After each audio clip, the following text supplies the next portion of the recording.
ایک عورت سے کھانے میں نمک تیز ہو گیا۔ شوہر کھانے کے لیے بیٹھا تو اتنا تیز نمک دیکھ کر اسے غصہ آ گیا۔ غریب آدمی تھا، 6 ماہ بعد مرغی کا گوشت لایا تھا، 6 ماہ سے دال سبزی پر گزارا کر رہا تھا۔ اس کی زبان گوشت کھانے کے لیے ترس گئی تھی، مگر بیوی نے نمک تیز کر کے سالن خراب کر دیا۔ اس نے بیوی سے کچھ نہ کہا اور چپ چاپ کھا لیا اور کہا، اے اللہ، اگر میری بیٹی سے نمک تیز ہو جاتا تو میں یہ پسند کرتا کہ میرا داماد اسے معاف کر دے، میرے جگر کے ٹکڑے کو کچھ نہ کہے۔ میری بیوی بھی تو کسی کے جگر کا ٹکڑا ہے، کسی ماں باپ کی بیٹی ہے اور سب سے بڑھ کر تیری بندی ہے۔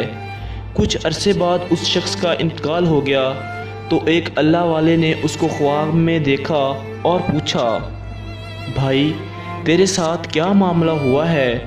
اس نے جواب دیا کہ مجھے اللہ کے سامنے پیش کیا گیا اور اللہ نے مجھے میرے گناہ گنوائے کہ فلاں موقع پر تم نے یہ کیا، اس جگہ تم نے یہ کیا، فلاں تم نے گناہ کیا۔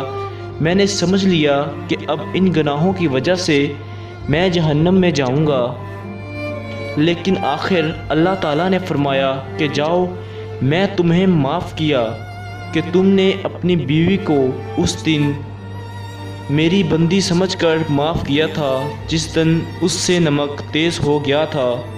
تو نے اسے گالی نہیں دی، مارا نہیں تھا، تم نے اس کی خطا میری رضا کے لیے معاف کی تھی، تو آج میں تم کو معاف کرتا ہوں۔ لوگوں کی خطائیں معاف کرو اور غصے پہ قابو رکھو، پتہ نہیں چلتا کہ اللہ کون سے عمل سے ہمیں بخش دے اور کون سے عمل سے ہمیں جہنم میں جانا پڑے۔ تو دوستو، اگر آپ کو ایسی مزید ویڈیوز دیکھنا چاہتے ہیں اور آپ کو ویڈیو پسند آئی ہے تو پلیز میرے چینل کو سبسکرائب کریں اور ویڈیو کو لائک ضرور کریے گا۔ شکریہ، اللہ حافظ۔